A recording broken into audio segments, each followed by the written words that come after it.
අලුතෙන් අලුත් දෙයක් කරන්න කියලා හිතුණා. කාලයක් ඔය මම TikTok කර දානවනේ.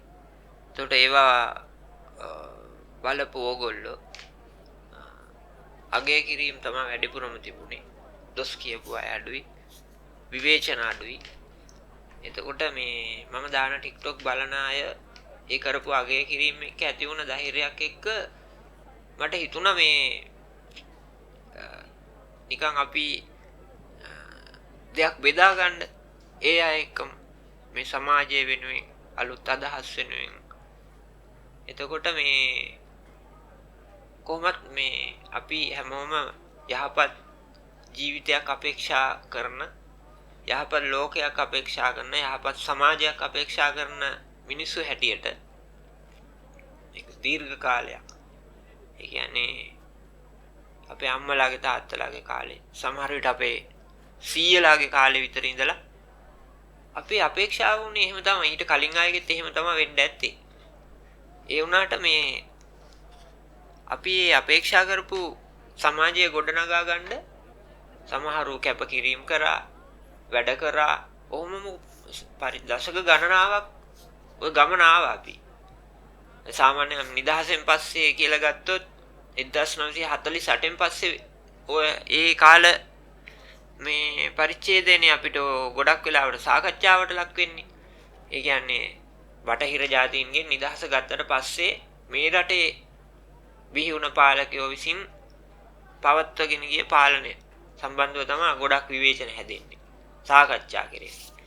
ඉතින් මටත් හිතුණා මේ පොඩ්ඩක් මේ ඒ ගමන තුල අපි විඳපු අපේ මේ තා ගත වුණු ජීවිත කාල සීමාව ඇතුලේ අපි විඳපු දේවල් ටික සහ අහන්න දකින්න ලැබුණ දේවලුත් එක්ක මේ ගිය අවුරුද්දේ 2024 නොවැම්බර් මාසේ 14 මේ රටේ සිද්ධ වුණු දේශපාලන පරිවර්තනයත් එක්ක මේ නිකන් පොඩ්ඩක් ඒක ගැන කතා කරන්නයි. එතකොට ඒ තාක් ආපු ටික, ඒ ආපු ගමන කොහොමද ආවේ? දැන් මේ පරිවර්තනයේ විසින් මොකද්ද මේ බලයටපත් වුණු රජයන් විසින්, රජය විසින් කරන්න බලාපොරොත්තු වෙන්නේ මොකද්ද කියලා මට දැනෙන දේ ගැන නිකන් කතා කරන්න. ඉතින් ඒක තමයි මේකේ මූලික අරමුණ.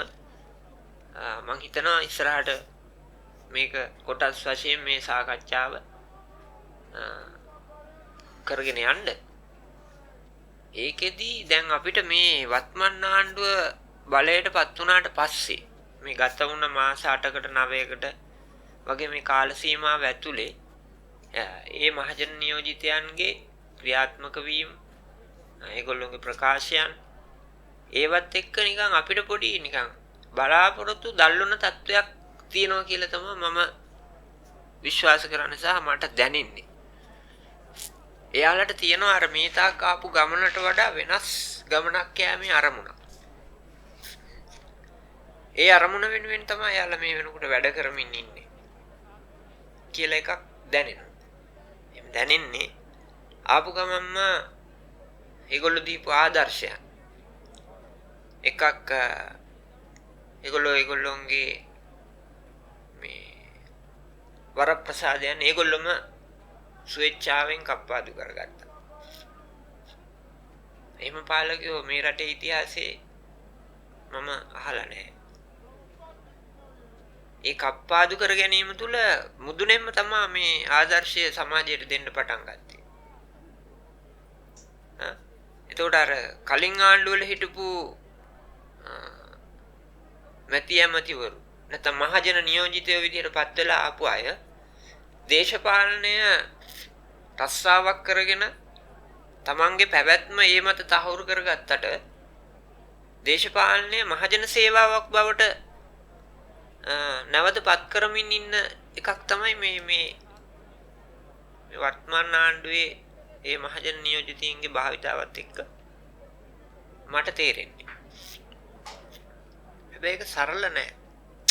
එයාලගේ භාවිතාව කියන්නේ එයාලගේ සංකල්ප අදහස් ක්‍රියාත්මක තලයකට ගේන එක සරල එකක් නෙමෙයි කියන එක මේ පහුගිය කාල සීමාවේ ගත වුණ කාල සීමාවේ සිදුවීම් එක්ක බැලුවාම නිකන් පොඩි අදහසක් එනවා.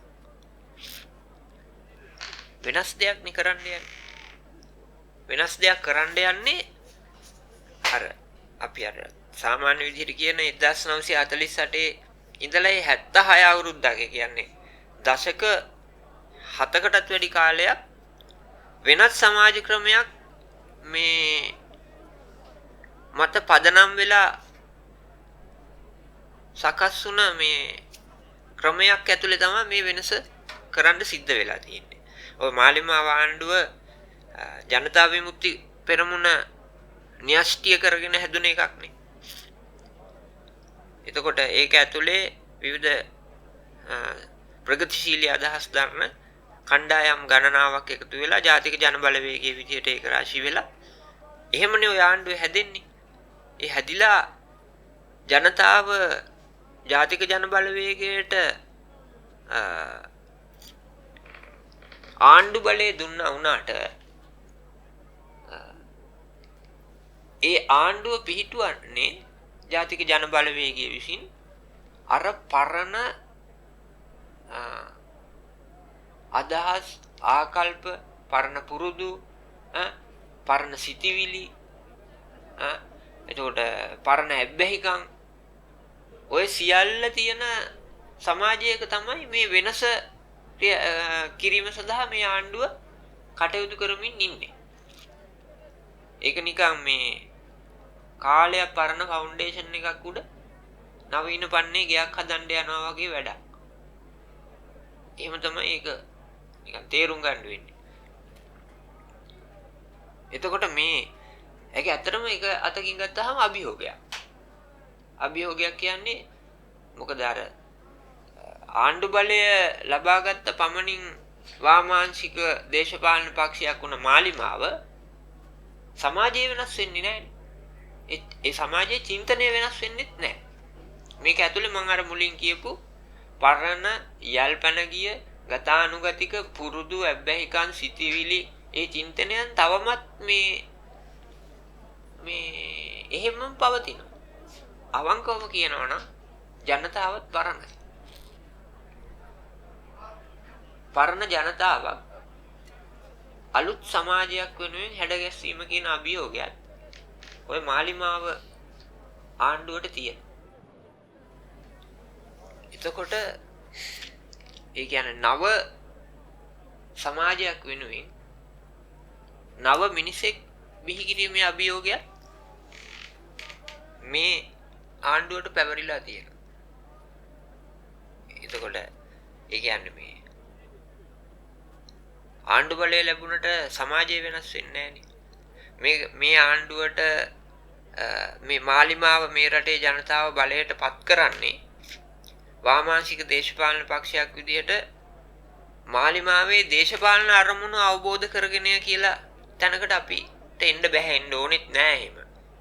ඒ වෙලාවේ තිබුණ රටේ තිබුණ ආර්ථික පීඩනය, තමන් මුහුණ දෙමින් හිටිය ජීවත් වීමේ ගැටලු, රට පත් වෙලා තිබුණ වියවුල, එතකොට කලින් බලය හොබවපු දේශපාලන කණ්ඩායම දැවැන්ත විදිහට අර්බුදයට යෑම, ඒ කියන්නේ පාලකයාට එයාගේ පාලනය ඒ තාක් පවත්වගෙන ආපු විදිහටවත් පවත්වගෙන යන්න බැරි තරමට පාලකයා අර්බුදයට ගිහිල්ලා තිබ්බා. ඒකේ සෑහෙන කාර්ය කොටසක් කරපු එක්කෙනා තමයි ගෝඨාභය. ඒ වගේම ඒ පාලකයා යටතේ තවදුරටත් ජීවත් විය නොහැකි තරමට ජන ජීවිතයත් අර්බුදයට ගිහිල්ලා තිබ්බා, මිනිසුන්ගේ ජීවිතය. ඒකට මේ දෙක අතරේ ඇතිවෙච්ච ගැටුම යම් කිසි තැනකින් යන්න ඕනනේ ගලාගෙන, එළියට යන්න ඕනනේ කඩාගෙන. එතනදී අර පාලකයාගෙන් ඒ ගිලිහෙන බලය තවත් පාර්ශවයකට දෙන්න ජනතාවට වමනාව තිබුණා. කාලයක් තිස්සේ මේ බිමේ අවුරුදු 60ක් විතර හරි නොසැලී අරගල කරමින්, ජීවිත පරිත්‍යාග කරමින්, අපවාද විඳිමින් දේශපාලනය කරපු නව දේශපාලන පක්ෂයක් විදිහට මාලිමාව ඒ වෙනකොට ජාතික ජන බලවේගයේ ඒ වෙනකොට මේ ජන මනස ඇතුලේ යම්කිසි පෙරලියක් සිදු කරමින් තිබුණා. ඒක නායකයෝ ජනතාව හමුවට ගිහිල්ලා කරපු දැනුවත් කිරීම. ඒවා අර තීරණාත්මක අවස්ථාවේ ඒ මැතිවරණයේදී ජනතාවට මාලිමාව දිහා බලන්න පෙළඹවීමක් ඇතිවීම නිසා ඒ මැතිවරණයේදී මාලිමාව ජයග්‍රහණය කරා. මිසක් මාලිමාවේ දේශපාලන ක්‍රියාකාරීත්වය, මාලිමාවේ දේශපාලනය, මාලිමාවේ දේශපාලන අරමුණු ඔය මොනවත් ජනතාවට වැදගත් නැහැ. ඒ වෙලාවේ ඒව ගැන අවබෝධයක් තිබුණෙත් නැහැ. එයාලට මේක නිකන් තවත් එක දේශපාලන පක්ෂයක් බලයට පැමිණීමක්. එච්චරයි. ඒගොල්ලෝ මාලිමාවට ඡන්ද දීලා සුපුරුදු පරිදි එයාලගේ දෛනික ජීවිතය ගත කරමින් යනවා. ඒගොල්ලෝ අපේක්ෂා කරන්නේ එයාලගේ දෛනික ජීවිතය ගත කිරීම සඳහා ආණ්ඩුවෙන් ලබා දෙන පහසුකම් මොනවද? එච්චරයි. එයාලට මේකත් අර අනිත් පොදු පෙරමුණ ශ්‍රී ලංකා නිදහස් පක්ෂය UNP එක ඒ වගේම දේශපාලන පක්ෂය බලයට පත්වීමක් විතරයි. හැබැයි ඒක එහෙමද? මාලිමාව අනිත් දේශපාලන පක්ෂ වලින් වෙනස් වෙන්නේ කොහොමද? මං හිතන්නේ අපි දේශපාලනය අපේ රටේ හැම පුරවැසියෙම දේශපාලනය ඉගෙන ගන්න ඕන. ඉගෙන නොගැනීම නිසාම තමයි කලින් පැවති පාලකයන්ට බලය හොබපු පාලකයන්ට නොඑක්වර උදව් කරමින් මේ රට මේ තත්වයට ඇද දාන්න දැනුවත්ව හෝ නොදැනුවත්ව මේ රටේ පුරවැසියෝ දායක වෙලා තියෙන්නේ දේශපාලනය නොදැනුවත්කම නිසාම කියලා තමයි මට හිතෙන්නේ. ඒ නිසා මේ දන්න ටික බෙදා ගන්න තමයි මට මේ වැඩේ කරන්න හිතුනේ. ඔයාලා ලෑස්ති නම් මාත් එක්ක දිගටම මේ වැඩෙත් එක්ක ඉන්න. ඔයාලගේ විවේචනය ඔයාලා කමෙන්ට් එක දාන්න. කමෙන්ට් එක දාන්න. මගෙන් නොකියුණ දෙයක් තියෙනවා නම් ඔයාලා දාන්න. ඒකත් මේකට එකතු කරන්න. අපි එකිනෙකා අදහස් වමාරු කරගෙන සාකච්ඡාවක් හදාගෙන මේක පෝෂණය කරගමු. ලංකාවේ මම දන්න දේශපාලනය උගන්නලා ජනතාවට දේශපාලනය උගන්නන දේශපාලන පක්ෂයක් විදිහට මම හඳුනගත්තේ ඉස්ලාම ජනතා විමුක්ති පෙරමුණ. හරි. ඒ කියන්නේ මේ සවිඥානික ජනතාවක් තමයි. ඒ කියන්නේ දැනුවත් ජනතාවක් තමයි ඊළඟ සමාජ ක්‍රමයේ පෙරගමන් කරුවෝ විය යුත්තේ. එහෙම නැත්නම් කවුරු හරි දේශපාලනඥයෙක් කියපු පළියට ඒක ඔළුවේ තියාගෙන මේ කිසිම අවබෝධයක් නැතුව අර පුද්ගල චරිත මත විශ්වාසය තියලා දේශපාලනයේ තෝරන පුරවැසියෙකුට බෑ සවිඥානික පුරවැසියෙක් වෙන්න.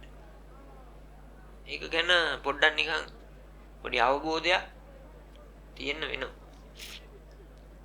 අන්න ඒ අවබෝධය ඇති කිරීම සහ මම නොදන්නා දේවල් ඔබෙන් ඉගෙන ගැනීම තමයි මගේ අරමුණ.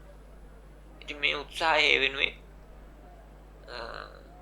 අපි දැන් මේ සාකච්ඡාවේ ඉදිරිය, දැන් සාකච්ඡාවේ ආරම්භය නෙමෙයි මගේ අරමුණයි මම ඔය පැහැදිලි කරේ. මේ සාකච්ඡාවේ ආරම්භය ඊළඟ කොටසේ ඉඳලා ඉස්සරහට ගෙනියමු. දැන් අපි මේ ජීවත් වෙන සමාජ ක්‍රමය මොකක්ද කියන එක අපි ඊළඟ කොටසෙන් සාකච්ඡා කරමු. හරි. බොහොම ස්තුතියි.